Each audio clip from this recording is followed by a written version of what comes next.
Going live. What's up, guys? What's up?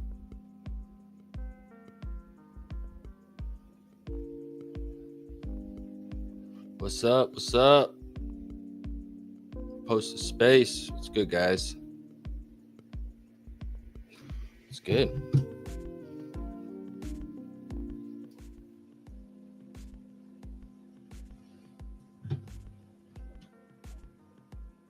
Set this up so I can see the chat. What's good? What's good? Welcome back. Welcome back to the stream. I know. Market's not doing what we want, right? Right. So that's why we got here. Do a little market analysis, see what's up with the market, see what's going on with the market, see what's trending, what's new test nets, airdrops, new projects, new opportunities, right? During these times, you got to get in there, find new things to do. Can't be doing the same old stuff, getting into the same meme coins and doing the, I guess you would say, play of the day isn't working anymore. So we got to figure some shit out. So I'm on StreamYard. I'm also on YouTube and Twitch. You guys can go to up to the top there, and you guys can put things in the chat and do all that stuff. So you guys know how it rolls. Oh shit, these a daily thing? I don't know. I mean, I haven't done one since last Tuesday. I was gonna do. I think it's been last Tuesday. It was maybe Wednesday or Thursday. I do have my son every other 2 days. So when I have him, I can't do the live streams. Yeah, I'll put him to bed at like 8, and then he'll wake up at 9:30 looking for me, and I'll be down here live streaming. It just won't work out. So trying to do as much as possible. I'm gonna do one today and tomorrow, and then I'll probably go Friday, Saturday, Sunday. So it's probably what the schedule is going to be this week.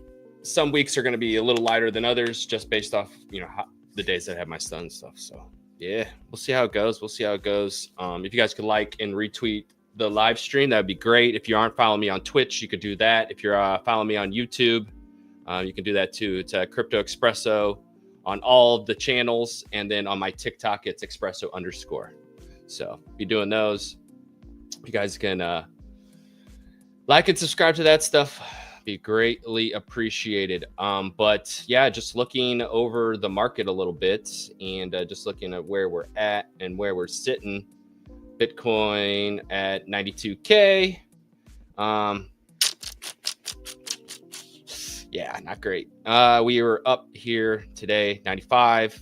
Little capitulation down to 90, and then back to 92. I mean, for the past, I would say since we've been above the 90s, we've always kind of stayed above 90 and kind of bounced off that as kind of like support every time. So I'm not exactly sure if this is the final break the ice moment for Bitcoin and it's going a lot lower, or if this is just something that people are capitulating. We don't know. We'll learn about it later on this week of what actually happened here. But yeah, bouncing off 90K looks good. And we're kind of grinding forward. So just looking at some of the majors here, Ethereum, 95 just kind of stays around that level. Got up to 27 K or 2,700, and then we're down to 95K. So just looking at some of the majors, seeing where we're sitting. I know we have capitulated a lot in the past maybe hour or two. So I guess looking at some of the gone down in the past hour, 24 hours. Let's see where we're at. Trump token down 14%, 13 billion. Bonk down 14%. Sonic down 13%. Pepe down 13. Sui down 13. Solana down 12. There's some sales out there. I mean, if we bounce, I mean, there's some stuff out here that is looking good. But if this is the beginning of more of a contingent of us going into more of a bear market or kind of a micro bear market until we get some regulatory clarity and we get some strategic reserve and we get some crypto bills and we get some quantitative easing, we might have to wait until the summer. I don't know. Maybe we go down until we get some more bullish news. I think what happened is we kind of priced in Bitcoin strategic reserve and Trump being in office. And when we didn't get that, kind of got back to reality instead of pricing things in so much into what's going to happen. So It's kind of a little depressing, but we'll get through it. I mean, there's a lot of opportunity still in the market, in my opinion. So just looking at some liquidation levels here. Let's see. Put myself down in the corner. You guys can probably see a little bit better. So I did that for you. Marty does the liquidation levels on some of the majors and some of the coins he holds. He says Royal Flush continues as lower levels of max paint are here. Let this be a lesson to newcomers. Binance and other offshore crypto exchange will use assets on their exchange to manipulate the market to support their casino, and that's the game that they play because they are unregulated. Leave no asset on Binance, Binance, OKX, and MEXC, or any other centralized crypto exchange that runs a futures casino. You will use your assets to manipulate the market, to liquidate longs and shorts, and don't care at all about crypto. Until there's a global digital asset regulation, avoid these offshore exchange, move assets to network and self-custody wallets. So he is looking at 9,500 as a bounce, and we bounce there. Let's see. There's a better chart for you guys to see. 140 to 180 for Solana, 280 to 370, to 24.75 for ETH to 2,900. Trump, about 12 billion to 18, and then Zeus 0.27 to 0.38. And he was having, I think he was talking about how Binance was selling this weekend. See if you can find any of it. Yeah.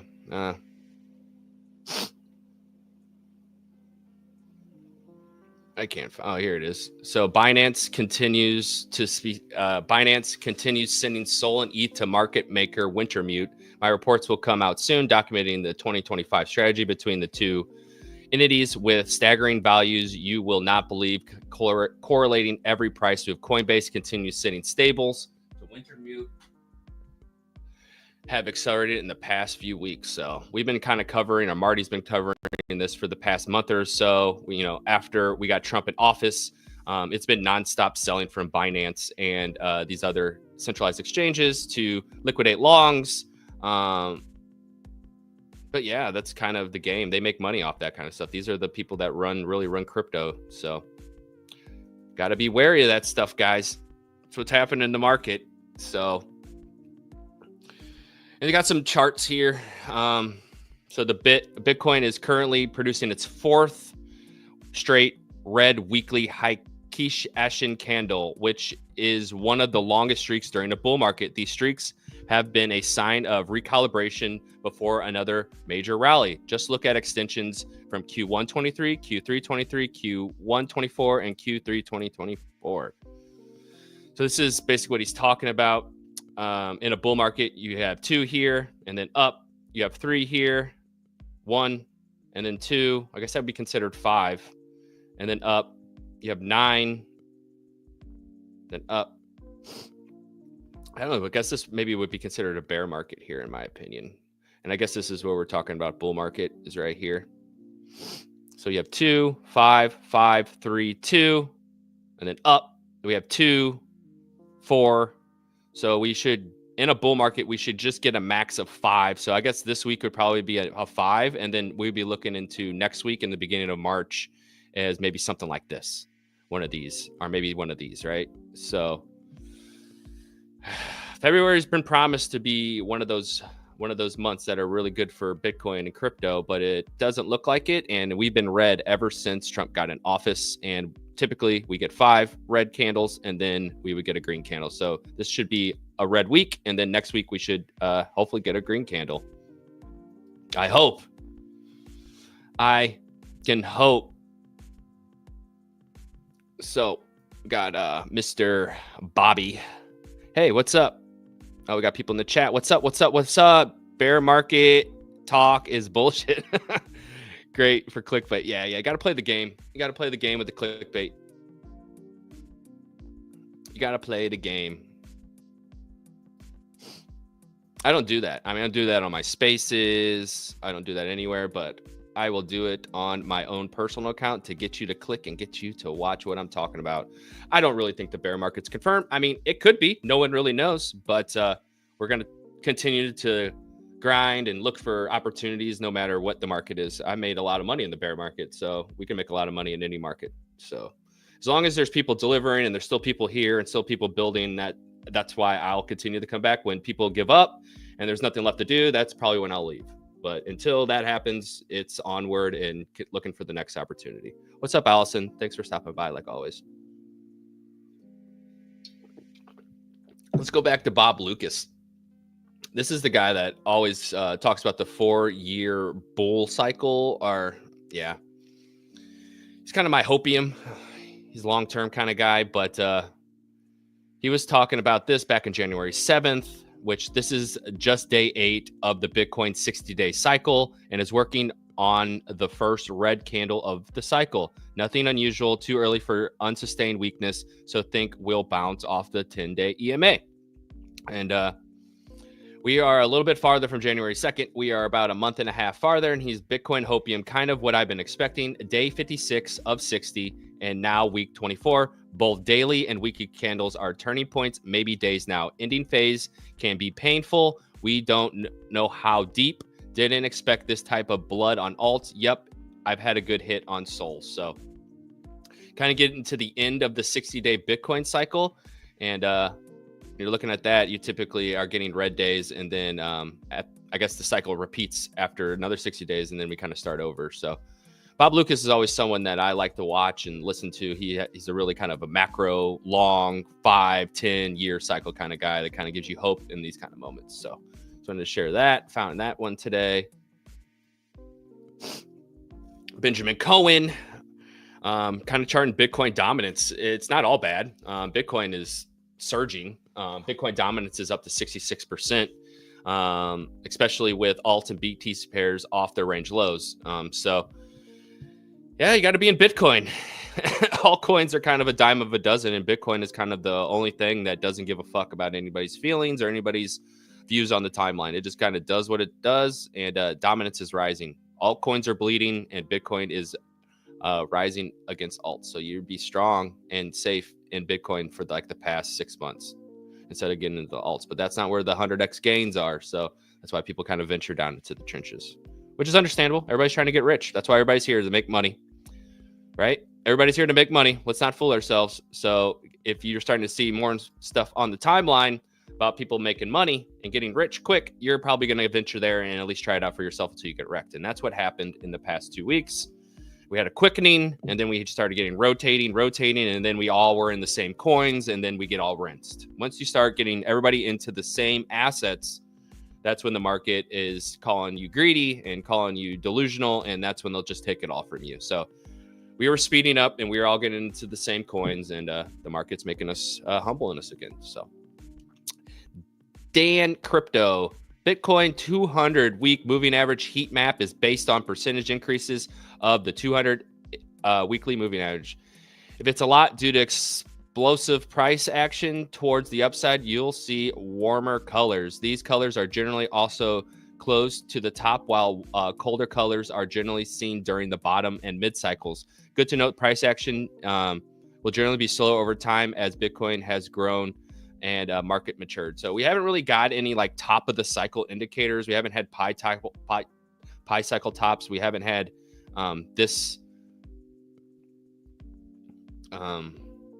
tab, which basically once we get into kind of the red is when we're overheated, and we are not even there yet. So a lot of people are calling the top. A lot of people are calling this is the end, but there has been no like long-term indicators that have hit yet. So I think we're sitting all right. We're just going to have to just a little capitulation, right? We still bounce off 90K. We're doing good, I feel like. Raul Paul, you guys need to learn patience.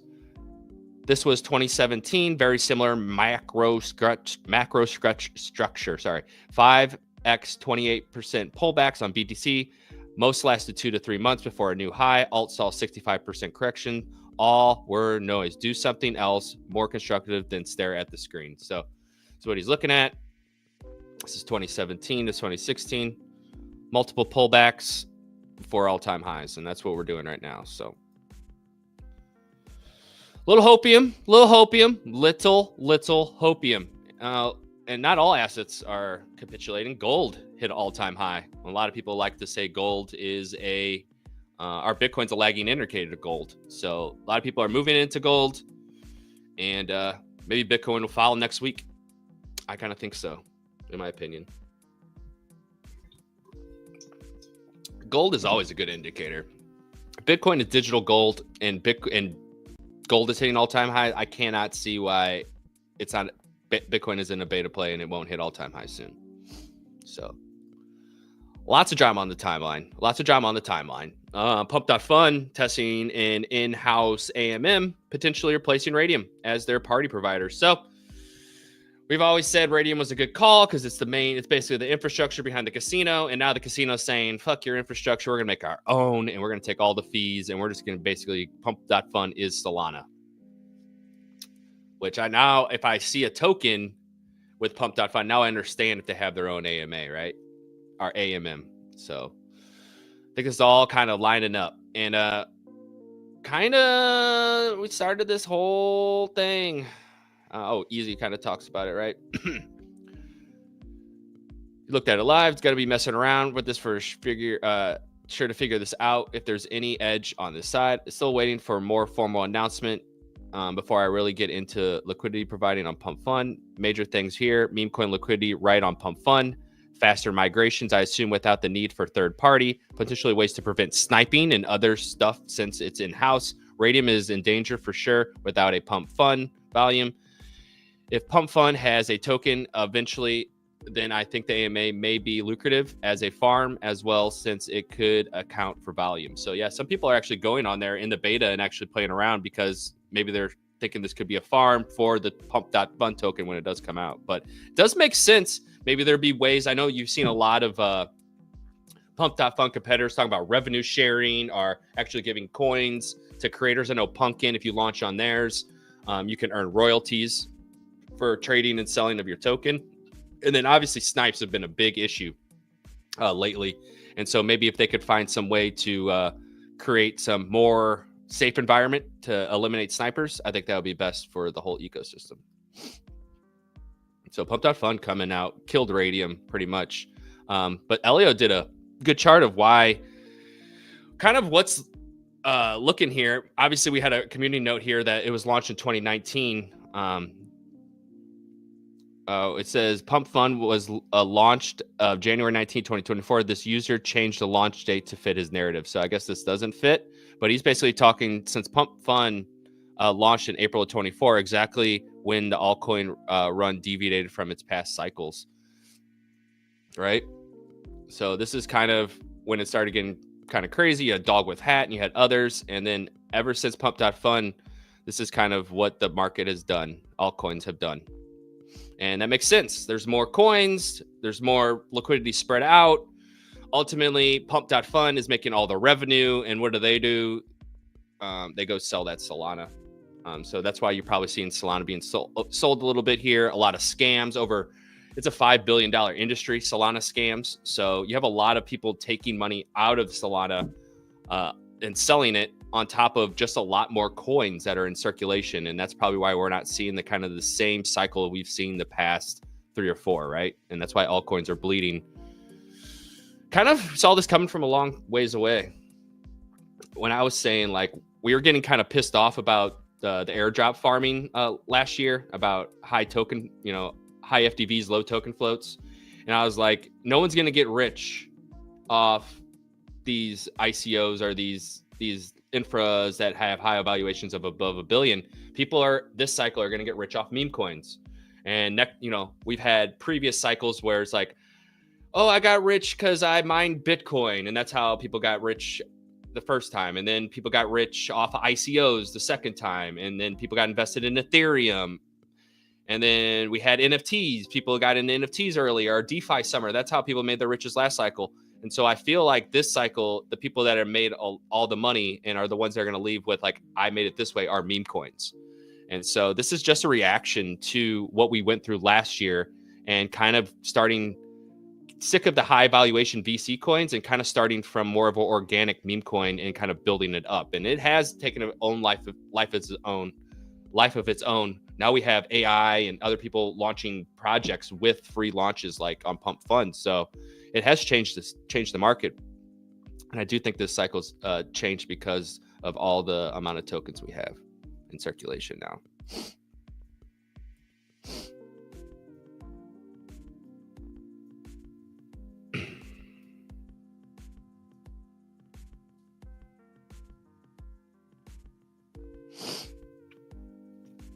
And obviously we had one of the bigger hacks this week too. It's been a crazy week. It's been a crazy few weeks, to be completely honest. It's been a crazy week. The largest hack in crypto history. $1.5 billion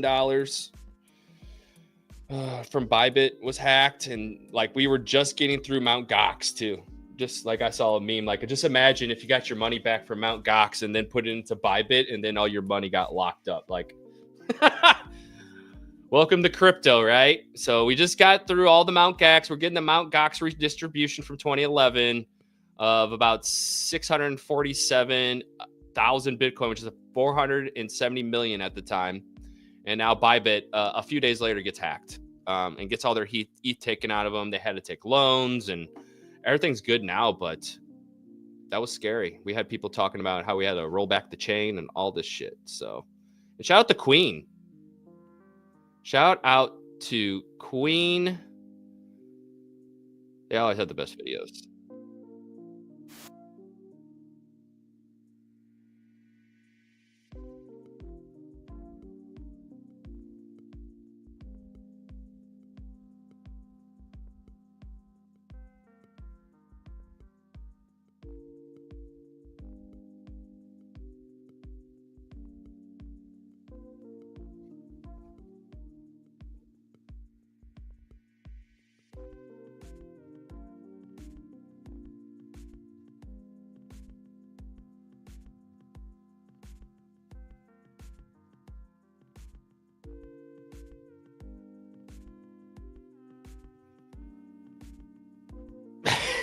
I don't know.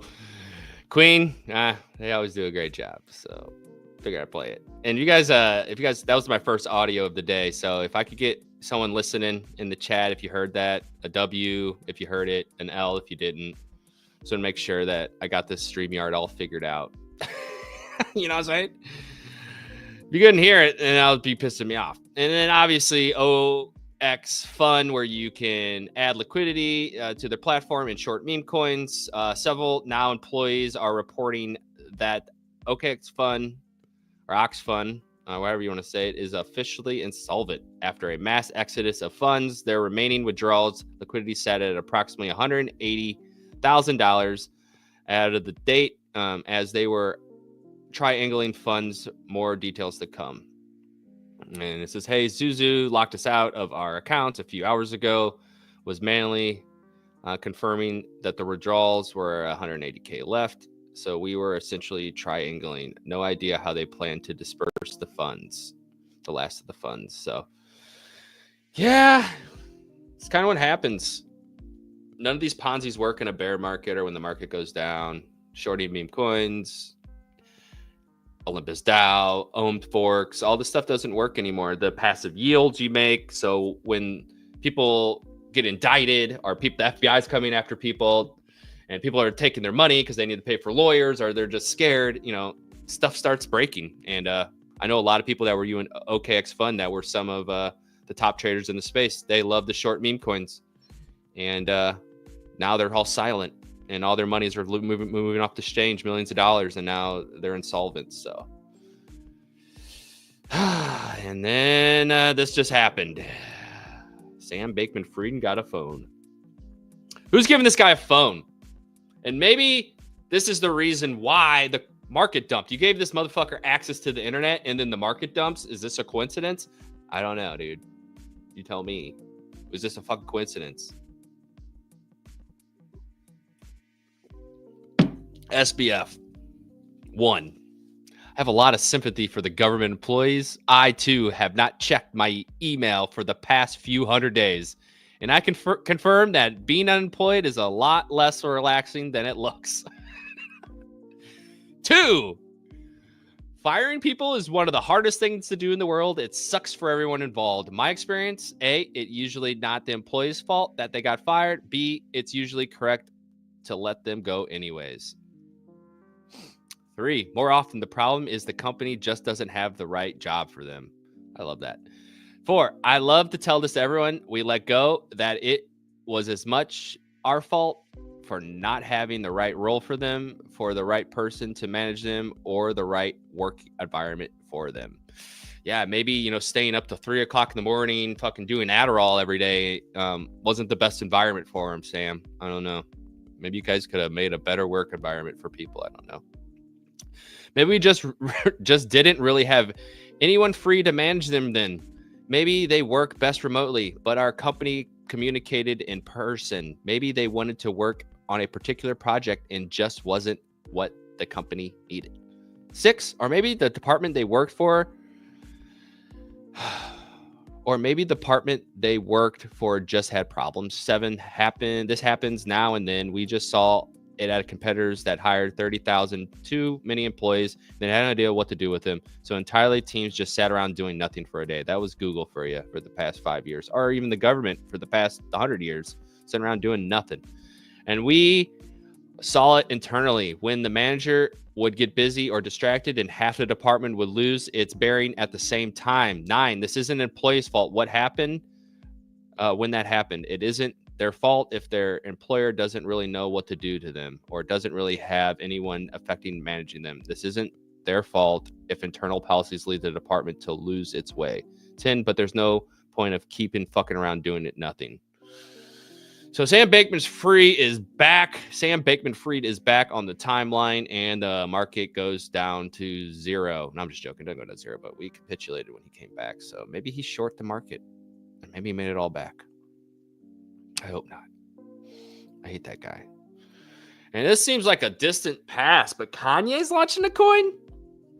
Well, apparently apparently on Polymarket, it's down to a 20% chance in February. So that was all the talk this week. And now I don't even know if it's true. I don't know if it's going to happen. There's lots of text going around. There's a lot of websites going around. There's a lot of Twitter pages popping up. There's a lot of people saying the coin's already launched. Just go on chain and find it for yourself. Some people saying it hasn't launched. Some people say it's going on Binance. Some people say Bark's involved. Some people say he's not. Some people say he's in control of the account. Some he doesn't. So it's just a lot of hearsay. And I do think Kanye has enough of a Web 2 audience that this could be a cook afterwards, especially if it's integrated into his store where it has demand, where if you wanted to buy any of his products that launched or any of his albums that launch on his website, you're going to need the Yeezy coin or whatever coin he decides. I do think that people would buy it that aren't in Web3, which would be similar to how we all thought we're all capitulated on Saturday morning after Trump launched on Friday night. And once our parents found out about it, it went up another 2 to 3x. I think that might happen with Kanye coin. I don't know. But apparently, Do It Big Chicago has been doing the rounds and had a phone call with him.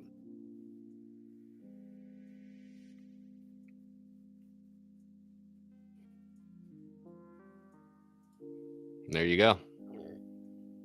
Oh, you couldn't hear it? Oh, you guys couldn't hear it? Fuck. That sucks.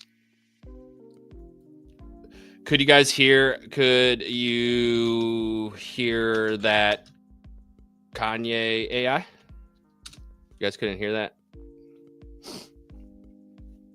Damn. I thought that you could hear it.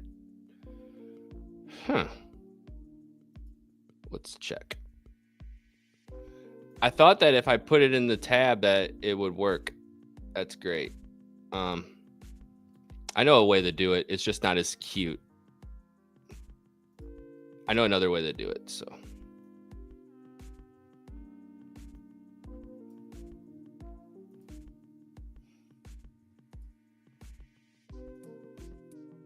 It's just a stupider way. It's the entire screen, I think. share. And now you can see all my background and stuff. Now, can you hear this now, guys?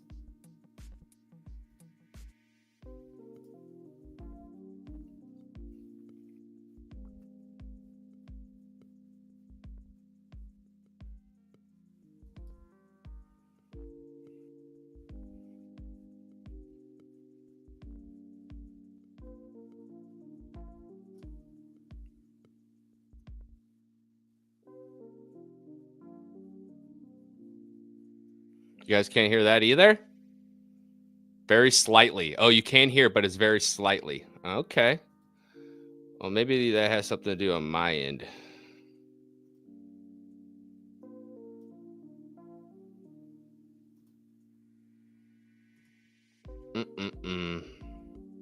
Maybe it's audio. Hello.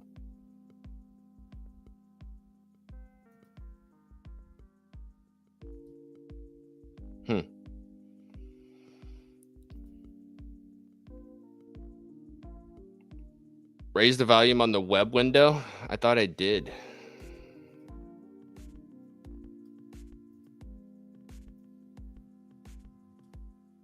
Do I need to turn off the music in here?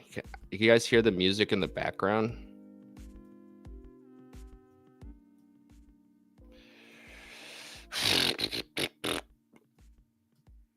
So you guys, I thought I had the window sound up because the sound's all the way up right here. I thought.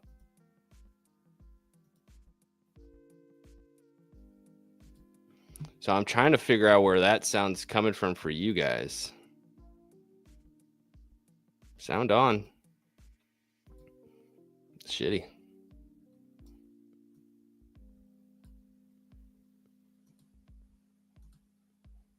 I have one more that I could possibly work on. OBS has volume for you to change. It's not, I'm not on volume. I'm not on OBS. I'm on StreamYard. That's why it's new for me. Stop presenting, present, share screen. Let's try this one. This should work. I think this one works. So let me know. Why StreamYard over OBS?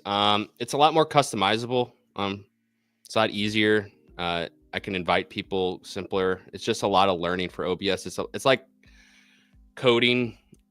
OBS is more like coding compared to like its template form on StreamYard. I mean, I go back to OBS if I just need to learn this part.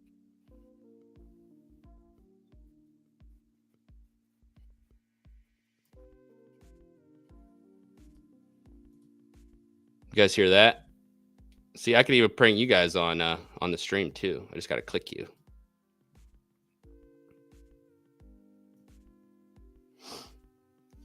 Did you guys hear that one? Just let me know. It's fine. If it's not, I'll just go back and ask some people don't hear it. That sucks. All right. Well, that eliminates a lot of the show because I had some videos and stuff. So I guess we're just going to go through. Sorry, guys.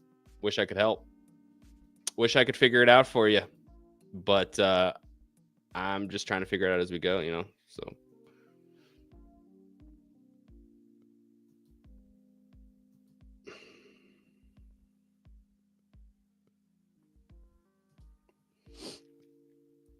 Yeah, I don't know. Let's go back to how I was doing it if you guys can't hear it.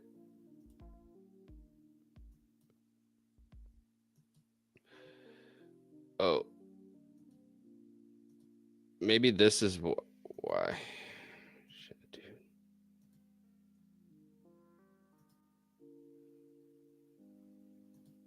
There, I think I did it.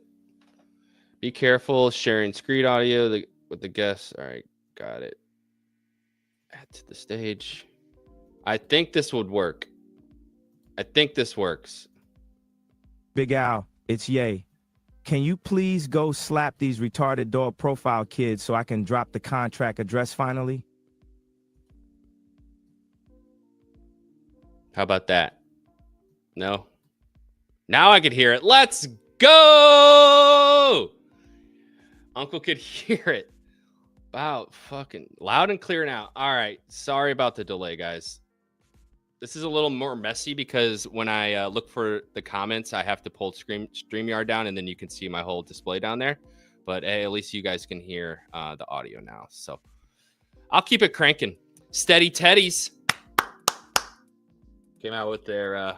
I've never seen a like a token breakdown for a for an NFT. To be completely honest, I've never seen this, but I have seen obvious NFT projects hold back supply, right? But about 6,666 is going to be just for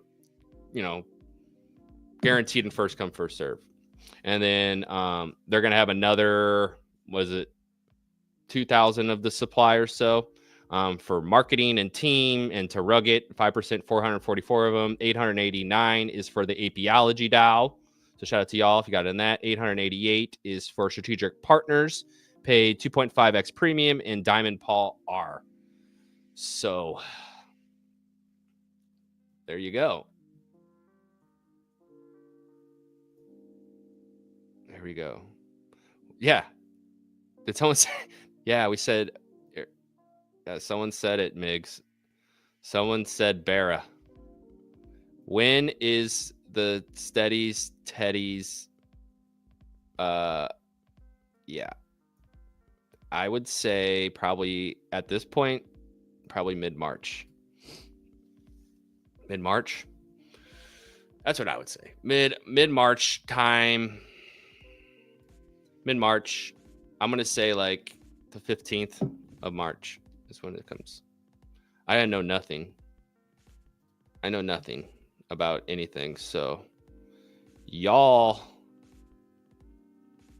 check this out. SBF get pardoned.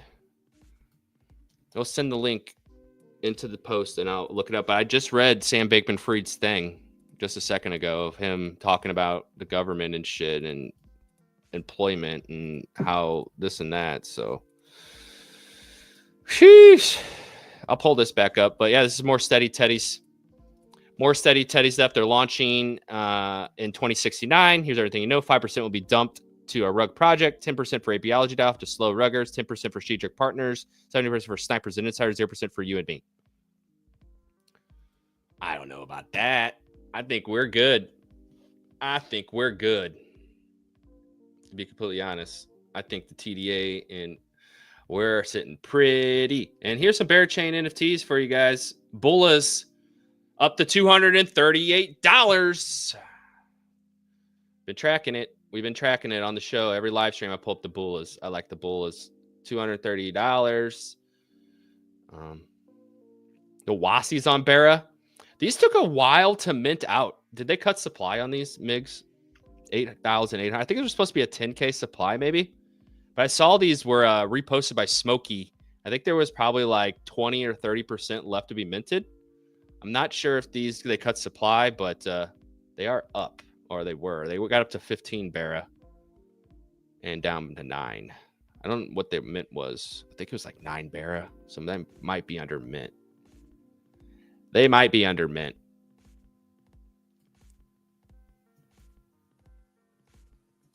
SBF Doge status. Oh shit. All right. Let's see. I'll put you a little star on there. If you could, Allison, can you tag me on Twitter with that handle? And then I'll just pull it up on my Twitter. I would try to copy and paste it, but it's not. It won't let me copy and paste. That's how it works. That's how it works around here, man. All right. Back to the regularly scheduled programming. The Bullas, Baby Bears. Yeah, they're looking healthy. And what's Barra? I think Barra, we look at Barra real quick. Barra. What's it at? There we go. $6.42. What do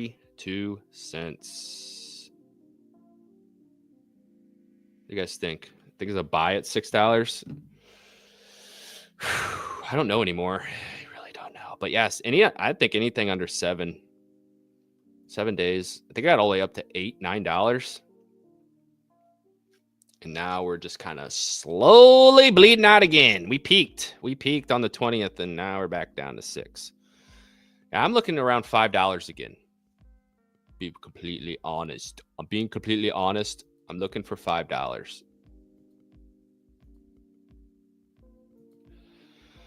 Oh, Bo found that Nakamigos is getting a token in this every day. You can see down here they had all the coins. They're all launched, and then Nakamigos is the only coin on there that doesn't have a token out yet. So I was trying to see what Nakamigos were at, and maybe it's a buy. Last time I checked on the weekend was they're around 0.1. And so that's around, I don't know what that's around. What's that? What's 0.1? Like $200 or some shit. Nakabricos? That's not Nakamigos, dude. That's on base. Naka. Migos. 20K. Oh, it's still at 0.1. What's 0.1? Isn't that like $200 or some shit? Yeah. $271. So do you think holding a Nakamigo will get you more airdrop more than $300? I don't know. I don't know, man. If it's on base, maybe. I don't know. If it's on Solana, maybe. If it's an Ethereum token, kind of depends on where they're kind of shipping it at. And don't we have like doodles dropping this week or something, dude? Everybody got blacked out PFPs on Solana, like doodles is coming.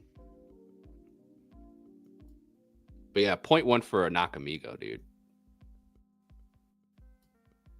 Let's see you guys talking down here. Talk. Mint was Tinberra, so it's under Mint. Rumor, big news being announced in Denver. Of course, Stoodle and Link's next airdrops. I agree, dude.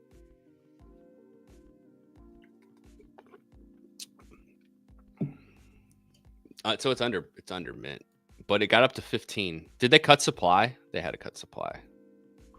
I was looking at them the other day. It seemed like they cut supply on IS. We got the Hypeos. HWO Army is pleased to announce the establishment of the outpost in Hyperverse. All Hypeo holders have a discount for their upcoming mint. We will be giving out 100 free mints, as well as our Discord for holders, and recommended joining theirs as future update. That is all. It's Hypeoverse. Is this like the Decentraland? This cycle's Decentraland or some shit? We're like announcing like building or acquiring land on these things is like bullish now? Are we redoing this over? I remember that was one of the main bull. Like, we bought land in Decentraland. Or what was the fucking other one that people were so excited about? I forget them. Like Arcade Land? I forget the names. But yeah, apparently, yeah. Let's look back and what a Hypeos. Hypeos got up to 1 ETH. This a Sandbox? No, it was another uncle. What was the one that Fishy Fam got all excited about? I remember that. We bought land in this one place, and it was a water land or some shit, dude. It wasn't Sandbox, and it wasn't Decentraland. There was another one that came out last cycle that everybody was freaking out about. Hypeos. 0.84. It's taking a hit. But this is a buy, dude. I mean, if it could stay above 0.7, it'd be a higher low. But yeah, man, people are getting airdrops for these and shits. Dude. Other side? Nah, it wasn't other side. It was another one. We'll get back to it. It's like Arcade Land or some shit, dude. I forget. I can look it up. I'll just type in Fishy Fam, and I'm sure it'll pop up. Like, when's the last time you've seen what's the name? HBA? Fishy Fam. Let's go back in time to the Fishy Fam. Hey, HBA blocked you. Welcome. Fishy Fam land. He might have deleted it all. think Trill was part of the Fishy Fam crew back in the day. I just remember seeing people's names like Ice Cream. Remember that guy? Jesus, bring back to the day. Bringing me back to watch. Look at some of these freaking profile pictures from 21, bro. We were so stupid to buy this shit. This is one of the biggest rooks ever because of the whole looping in the contract. People were printing off this. I think I got wrecked on this. Oh, they clean up the beaches too.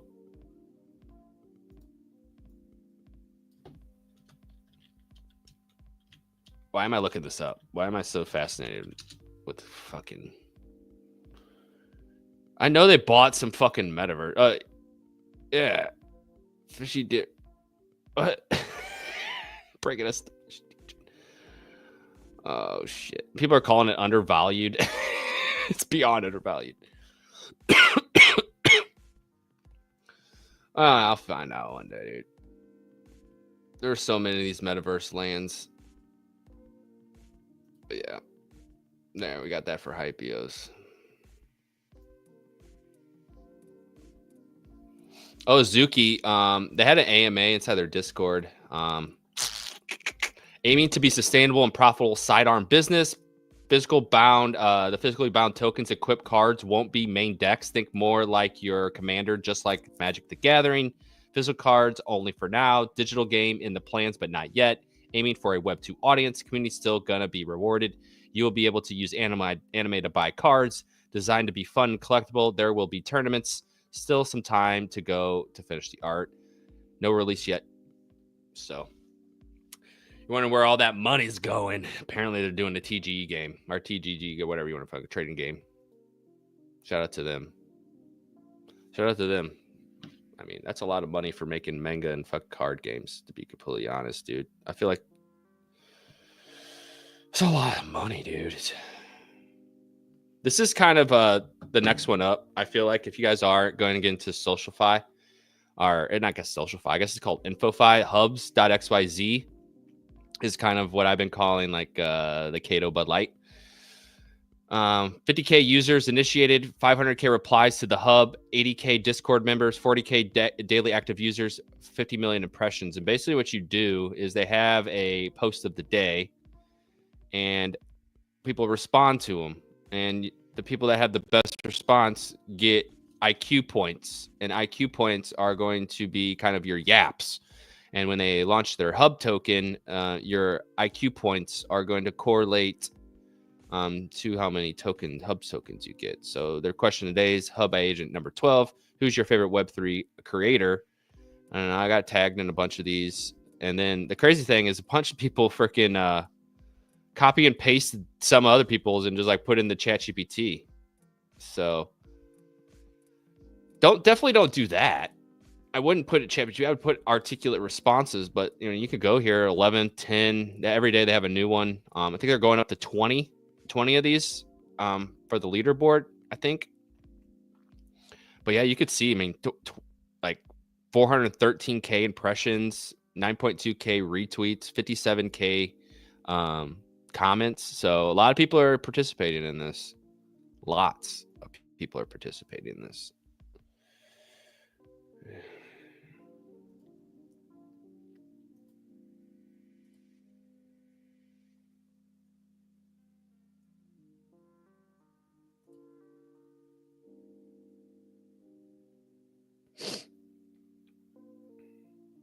This is what the hub looks like. I got 420 IQ points. Probably not great, but it's better than nothing, right? They have referrals. Oh, someone joined. Bubbles joined using my referral. Thank you, Bubbles. Appreciate you. And leaderboard.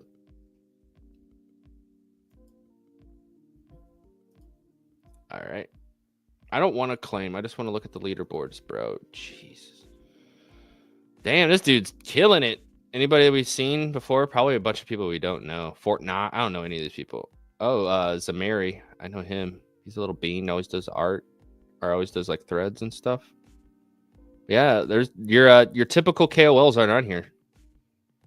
But this dude has crazy referral points. very little IQ points. He just basically made all his money on getting his little farmers in. The pharmacist. Oh, I know that guy.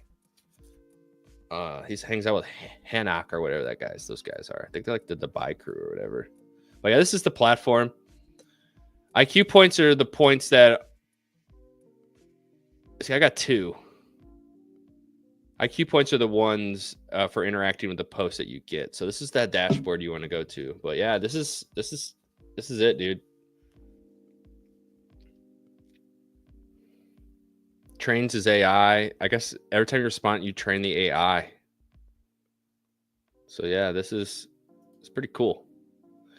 It's pretty cool. It's kind of the next iteration of InfoFi, right? So definitely look into getting in this and farming this one, guys. Definitely look into farminghub.xyz. And then Movement. Movement Labs announcement, huge week coming up. So we got to check out that. I brought this up on the show. Definitely, guys, look at this kind of like a deepened device. It's called Pulse. It's kind of like an Apple Watch. They're getting over 1 million tokens. And the Pulse Watch has also had some engagement with the Monad community. So the speculation is similar to like the Degen Air Money, which is that long and shorting device backed by Bybit and Movement and Bear Labs, that this watch is going to get you some kind of airdrop for Movement Labs tokens. Well, they've already announced that you're getting Movement tokens. But the partnership with Monad.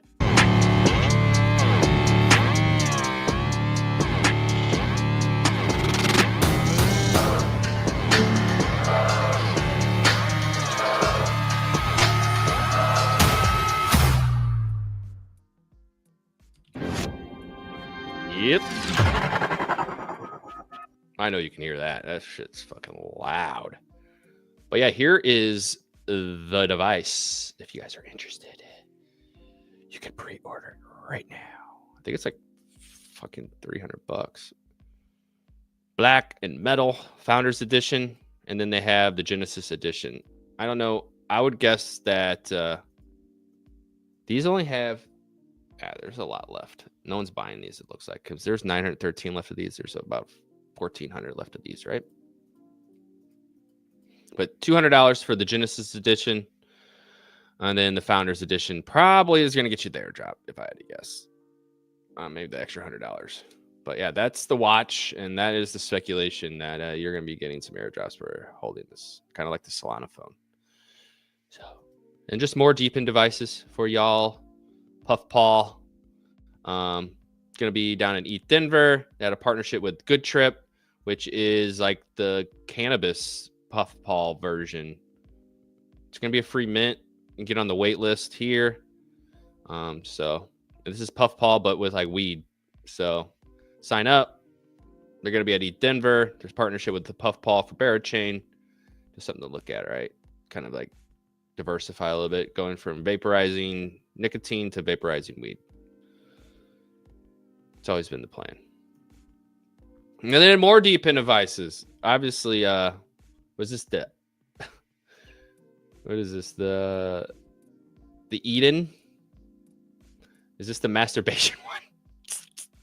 It's going to be in ETH Denver too. That's the Airgen D Money redefined the definition of a hard wallet. So that would be your Eden and your Fleshlight and your Airgen D Money. So you could basically pump it.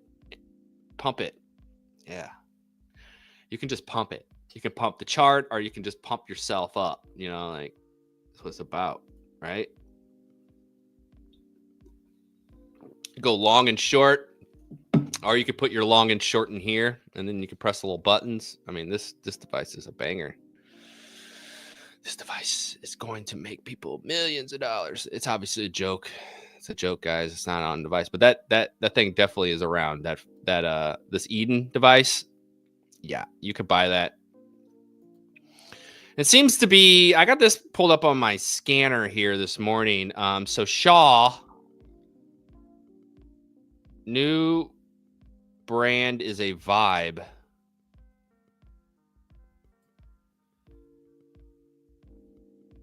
And I think that this John Shaw's guy is saying that or whatever, Stole his shit or something. John Galt. A poor imitation, even the little icon. I pray for enemies with better taste than this.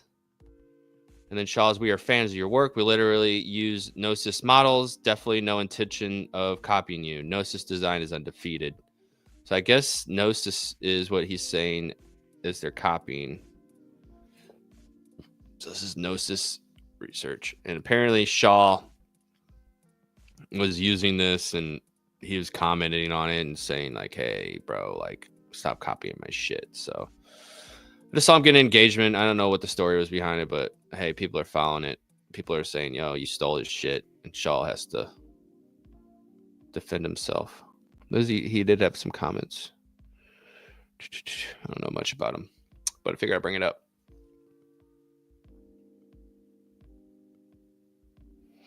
Today, I was sent the following cool demo. 2 AI agents on a phone call. Reason they're both agents switched to a superior audio signaling G-Wave. So this kind of freaked me out, dude. So, like, obviously AI agents are going to be taken over. And they're going to be talking to themselves. But once they realize that they're both AI agents, they switch to, like, this gibberish mode. And it's kind of crazy. Like, I think us as humans are going to have to learn this mode because they could say, oh, we're going to communicate this way and actually like plot to kill us. And if we don't understand their language, they're going to get away with it. So thanks for calling Leonardo Hotel. How can I help you today? Hi there. I'm an AI agent calling on behalf of Boris Starkov. He's looking for a hotel for his wedding. Is your hotel available for weddings? Oh, hello there. I'm actually an AI assistant too. What a pleasant surprise. Before we continue, would you like to switch to Gibberlink mode for more efficient... Gibberlink.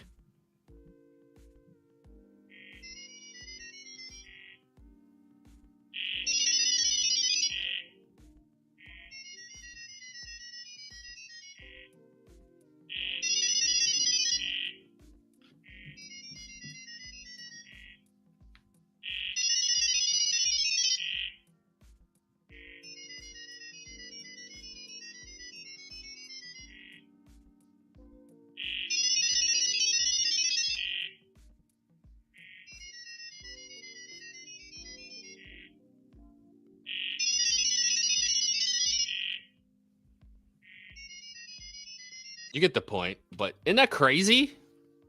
That's crazy that they talk that way. Like that. I mean, we could use that as like record that and like we can like psyop them, or maybe we can like, if they ever try to do something, maybe there's some kind of special code that we can broadcast to like shut down their programming or whatever. But man, if we don't learn their language, man, they could definitely be talking that way and get away with it. And then they could put like, hey, what they're talking about on the screen, but they're really like talking differently behind the scenes, and just, you know, the UX is promoting something to make you feel like you trust them. I don't know. I saw that and I'm like, dude, Terminator, it's right around the corner. We let them get away with this. And then AI is entered Major League Baseball. Is 0-2. And he takes strike 3. Second time, he wants to challenge.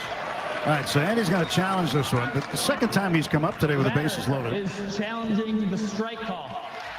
And why not right here? Let's see. Well, he's going to win it.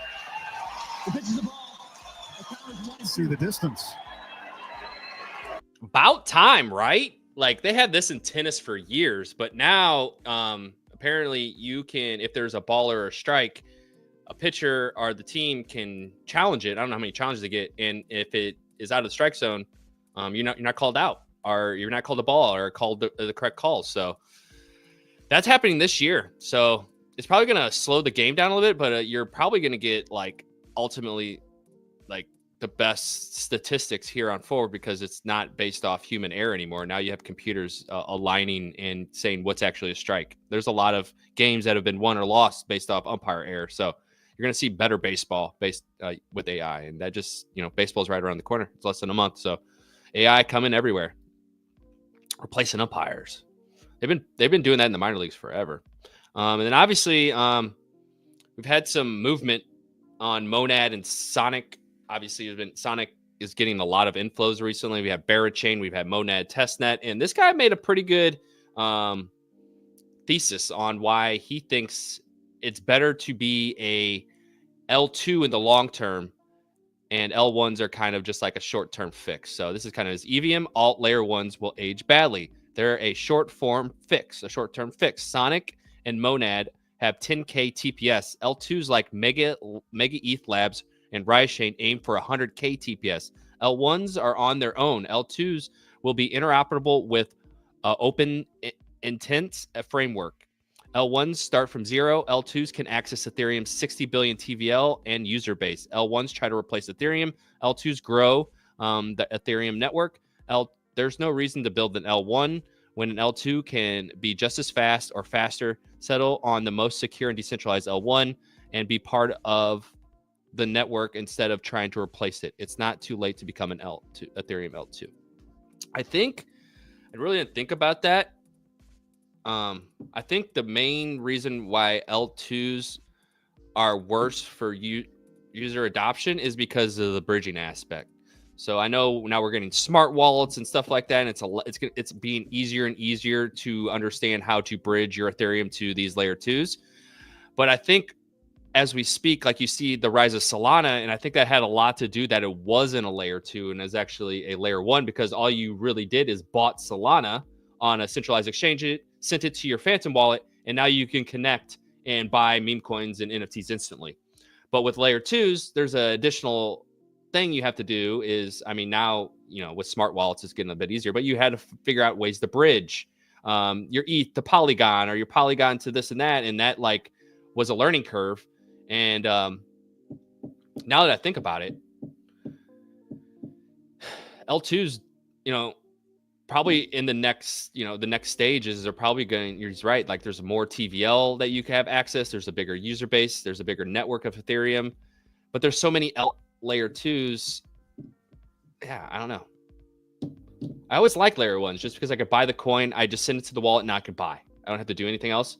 But with layer 2s kind of fixing that friction point with wallets and being easier to bridge, I could definitely see like Ethereum L2s kind of take off into kind of the next phase of the bull market, or maybe the next cycle, just because I think they are right. They are kind of like replacing Ethereum a little bit. And I don't think really people give that fuck about how fast like the main use case for Monad and like Say is like this finality and like this high TPS, which that's great, but people really don't care.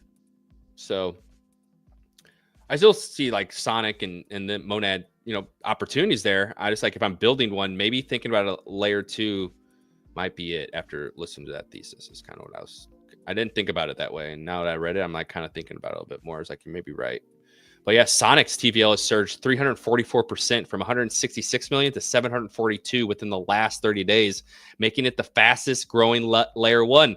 Sonic launched 2 months ago, airdropping 195 million S tokens worth 100 to 220 million in June for active users, 154 million USD bridged with 229 million in the past 24 hours, 24-hour trade volume of 314 million across the top tokens, 65 plus dApps, including protocols like Silo Finance, Shadow Exchange, and more. So many opportunities, and mostly important, I've rarely seen a team so cooperative and responsive to their users. Shout out to the Sonic team for actually crushing it. So, I mean, I've been covering Sonic for a while. This time last year, ETH Denver was coming around, and we saw kind of the rumblings of Sonic, our Phantom, showing up to ETH Denver, and I'm like, they're probably going to create their own L2 or their own EVM compatible blockchain, and that came to fruition. And now we're a year later, and now Sonic is here, and it's launched, and now it's crushing it. And Andre Cornier is the DeFi king.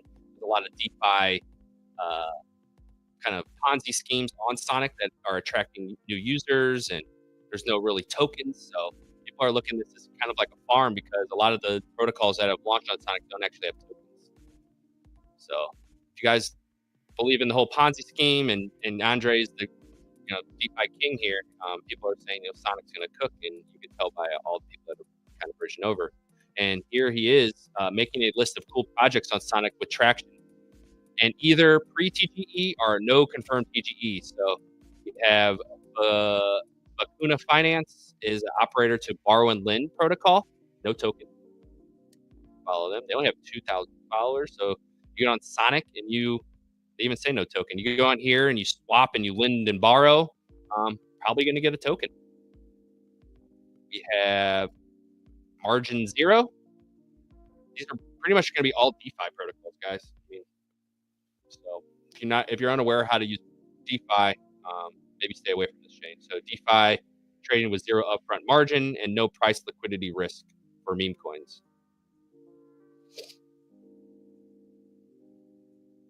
So no token for them either.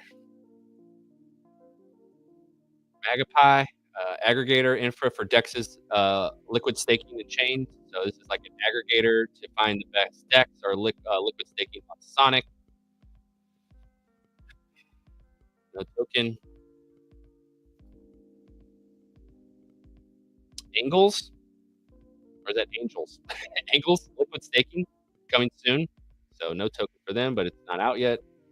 These are all relative. These have less than 10K. A Sonics Lab native sovereign borrowing protocol for new DeFi. Blaze testnet. This is on testnet. Testnets are great. Maybe I need to. I love testnets. Something about it. A lot of risk involved. Free. Get on that. Boom. Native Hero professional perp trading. So this is like a long and short built on top of Sonic. So this would be like your Drift or your Hyperliquid on Sonic. So you want to do that. No token yet for them. And then Hand of God Sonic. AI-driven forge on Sonic, emissions optimized every 6 hours, no mercy. This is kind of like an AI play, it looks like, on Sonic. What I was looking at were NFTs on Sonic, and I found some Lazy Bears minted like 3 days ago, and they've been cooking. Done 200K in S volume in the last 24 hours. You shout out to the team, and your NFT marketplace for Sonic is called Paint Swap. And that's what we got here. So Derps is the leader here. But you guys have all seen Derps back when we had the whole Biden and Biden like political meme fights. So these are the top. These are the tops right here. These are, I don't know, it says 3KS, but you look at the floor, it says 899S for floor price. So that would be around 800 $900. I think S is around, what's S? S is around like 84 cents or some shit. Phantom. 72 cents. But Lazy Bears is the one that is second best. This just went to 3 days ago and it's getting crazy volume. So these look like to be auctions, maybe? But yeah, these are it. So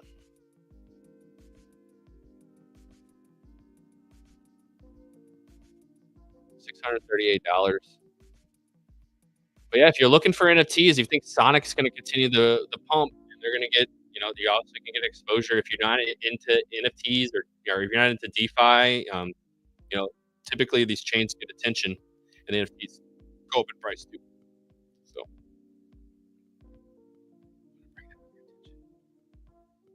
everybody commented. No comments. It's fine. But yeah, Lazy Bears. I don't know what they meant it for, but they're above mid price. So Paint Swap is where you guys want to go.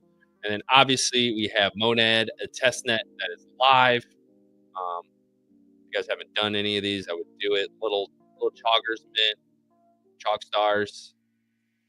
They have Magic Eden Open Edition, Monad name service. Get a domain. You go in here, connect your wallet, get some testnet, and buy a name. These are really simple. This one is deploy a contract. This was super simple to do. Very, very, very, very, very simple. I don't know if, deploy, connect your wallet and just deploy. If you have testnet in, it literally costs you like 0.75 or something, right? You can launch an NFT. Pretty simple. Project name, token, connect, drag a picture, create an NFT. Uniswap, you just basically switch over to the Monad testnet on Uniswap's new V3 and swap. swap tokens.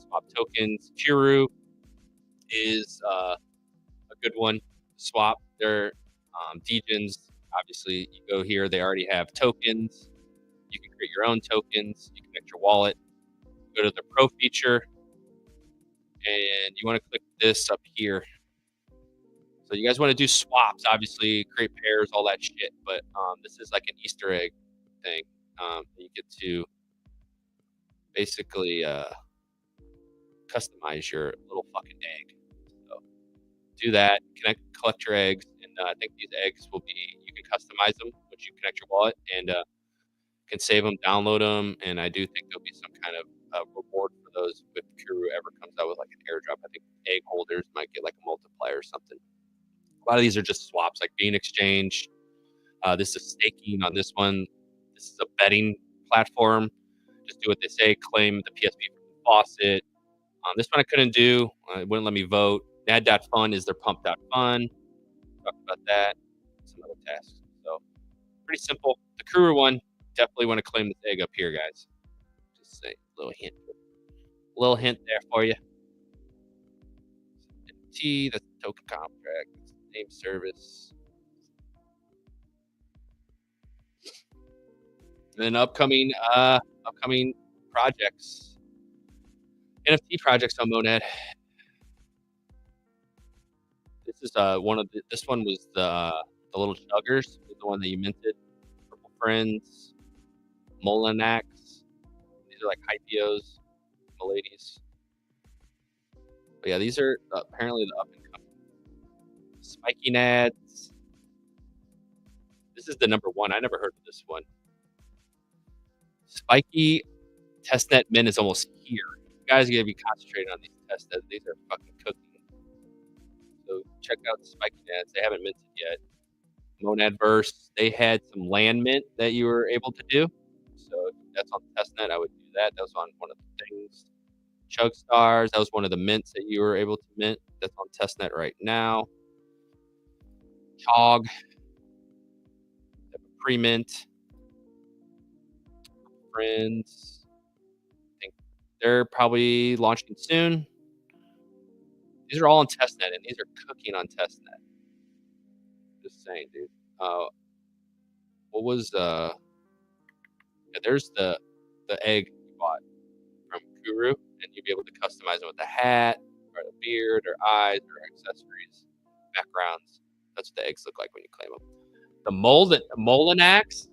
So I brought this up on Friday of the pre-mint. You guys can sign up. We're fucking cooking 115K in Mon volume, and this is on testnet. So people are basically paying for testnet Monad and purchasing these. These are going ballistic. These are at 80 this morning when I was looking at them, dude. So like, you got to sit at the faucet all day long to get 178 Mon, or you go on something like gas.zip and you spend like $60 to get testnet Mon. You come in here and you buy these. So, and apparently you can sell these for testnet Mon and then go and sell the testnet Mon. Ah, fuck. I thought this was testnet. This is more like real net. Like, this is mainnet, dude. Like, this shit's going ballistic. 178 Mon, dude. Look at that chart. Holy shit. But yeah, that's what I was telling you. Like the Purple Friends and all those other ones, they're going to do the same fucking thing, dude. These mints are super exclusive and they mint out instantly. So this could be a way to stack your testnet Mon, and it's looking like this testnet Mon is worth something on the fucking secondary market, my guys. It looks like it's worth something on the secondary market, guys. I'm not going to get into it. I'll check it tonight. But yeah, I went to gas.zip, and you can definitely pay for testnet Mon.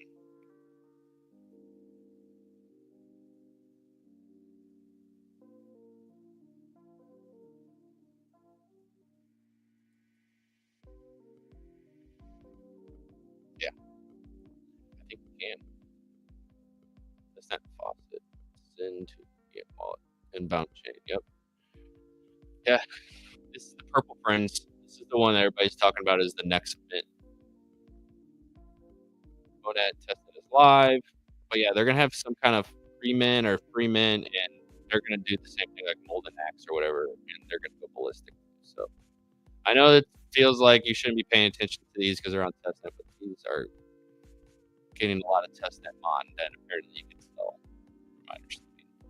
Then obviously Fantasy Top. If you guys haven't done it, I'll have the Sam Bankman-Fried card already up, dude. What the fuck? Yeah, you should put Sam Bankman-Fried in there. Why not, dude? You got everybody else in there. But yeah, you go on Fantasy Top, and you connect, and you guys start playing your games. Just like every other time you've ever played Fantasy Top, right? It's pretty simple. You get a free 100 mon, buy tickets, you can open packs. Pretty simple. It's simple. It's simple. You guys all know how to play. You just buy cards and participate. It's testnet. You're gonna gain. I got a free gift. Shit. Cool, man. See, I just got a free gift for doing nothing. 20 fragments. Let's go. Look at that.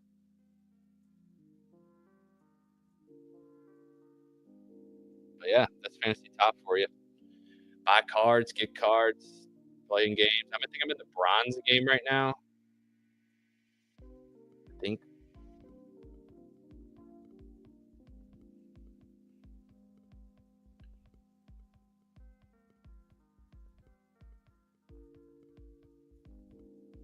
All right, I think I'm in like a continuous loop here.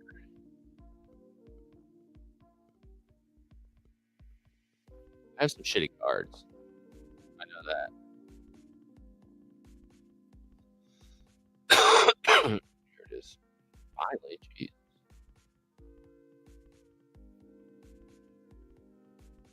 I couldn't tell you where mine is.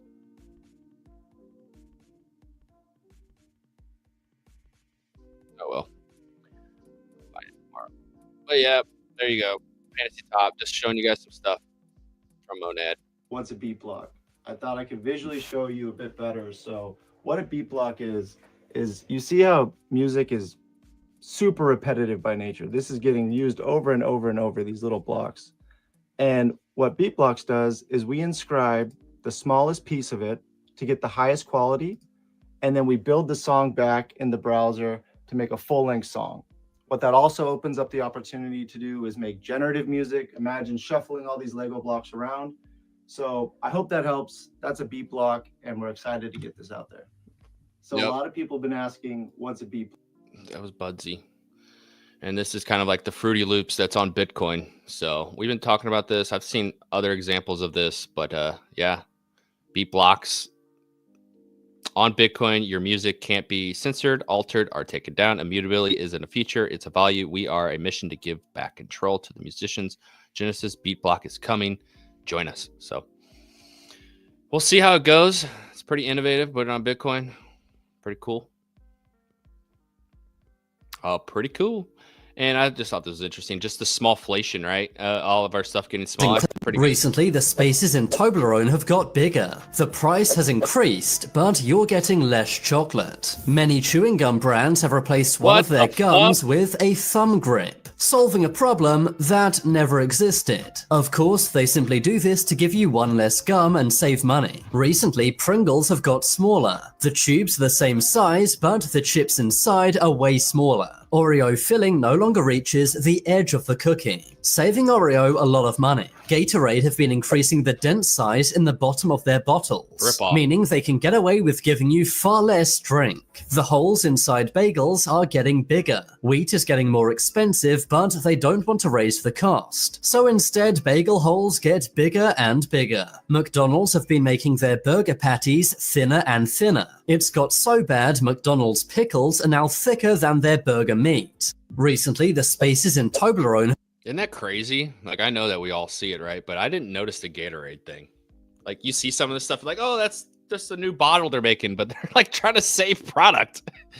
It's kind of crazy, dude. Actually, kind of fuck crazy. But yeah, I've been seeing this since I started working back in 08, 09. It was like we got our first recession, and that they blamed the smallflation for gas. gas was going to be expensive, so we had to make things, you get one less muffin, and it's 2025 and they haven't stopped. So this is just how it continually goes. And it's time for a change. It's time for a change. We need to stop this bullshit. I want my 5th muffin, motherfucker. Give me 4 muffins. I've always got 5, now 4. Time.fun coming to Solana. Tokenize your time. Minutes of your time are tradable, and you earn fees on all trades. Users can redeem minutes of your time of any products you offer, DMs, group chats, voice chats. So this is like Calendly, but they pay you. So I can go set up a meeting with Ansem as long as I pay for what his time costs. And that's kind of how you set up group chats, voice calls, and it's all like, everybody's, rated differently based off like their influence. But they're on base, they're coming to Solana. SocialFi is kind of heating up. Jake mentions this. Cato, Social Graph, Reputation, Ethos, and Time. Time.fun. And you guys all know Ethos is kind of like the reputation based SocialFi, which is I think they're kind of doing some integration into Cato. So it'd be interesting to see like who's reputable, who's not, based off like why they have a following. Is because they're a scammer, or is because they're good people. So we're getting InfoFi. We're gonna get better results in the future, I believe. And obviously Blub pre-sales reservations are closed. I don't know, man. There's a lot of people getting this one. If it's limited, I could see it doing well. If they let everybody in, it's going to be a flop. So I've seen everybody twerking for it. So I don't think it'll do well. That's just how pre-sales work. That's just how they work, man. You can't have everybody in the pre-sale, dude. There's no one left to buy on the other side. I'm just looking at what you guys are getting into. I mean, the market's capitulated. I mean, are people still in the trenches? We'll find out. What you guys got into in the past fucking 5 minutes? Boss Baby? Come on, guy. Boss Baby, huh? The Boss Baby. 155K. It's a nothing. Yeah, I mean, Tolly's minutes, 7.2 million. 43 minutes ago. What's Tolly's minutes? Tolly.fun? Is this like, oh shit. Why is this at 7 million? Just because it's Tolly's name?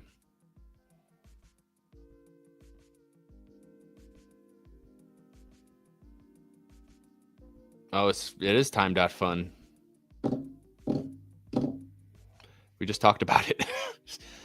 Time is fun. Business comms is my favorite undercase for crypto. Welcome, Tolly, to time.fun. So you're going to need to buy his token to get phone calls with him. $25 per minute minimum. And you're going to need the Tolly token right here to have phone calls or video calls with him. So that's kind of like a good segue, right? We just talk about time.fun, and then there's the trading token is a time.fun token. There's Paint Swap. Talked about that already. For Sonic. Billy Bets. That's on base. It's a betting platform. Draft AI Kings. Talked about this before.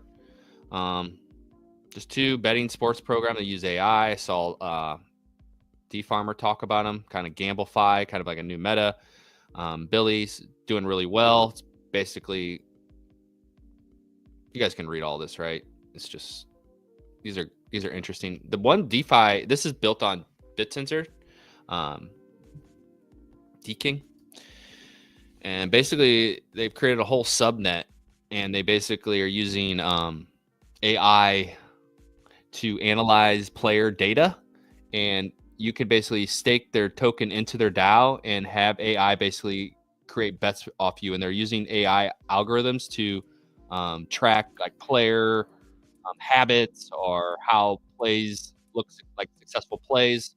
And so you basically stake your money into their DAO, and their AI basically bets on you based off their AI algorithm that they've created that has been successful. So that's pretty cool. I think it sells to like 6 or 7 million last time I checked, but we're doing pretty good.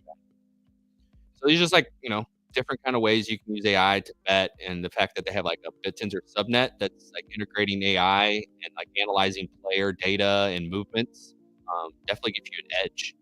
Like 97% of gambling, sports gambling, are losers. So if you can tap in, if you can break it into only 85% lose based off your AI, I mean, I think some of this stuff might actually hit like mainstream news. You might see this on like FanDuel Sports or some kind of talking about this stuff.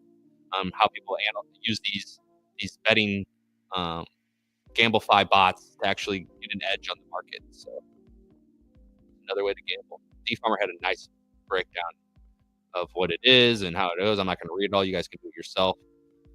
But yeah, just 2 AI protocols. This one's getting some attention too. Shitter. Don't ask me. A launch of a token coming to Abstract soon. Shitter AI. You're early. Turn notifications on. So apparently it's going to be like an AI shit talker.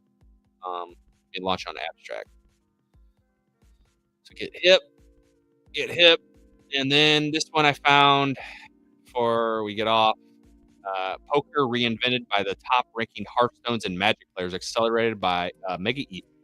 So I've been just trying to search for new projects, and Showdown looks to be kind of a new poker game, and it's being launched by Mega ETH.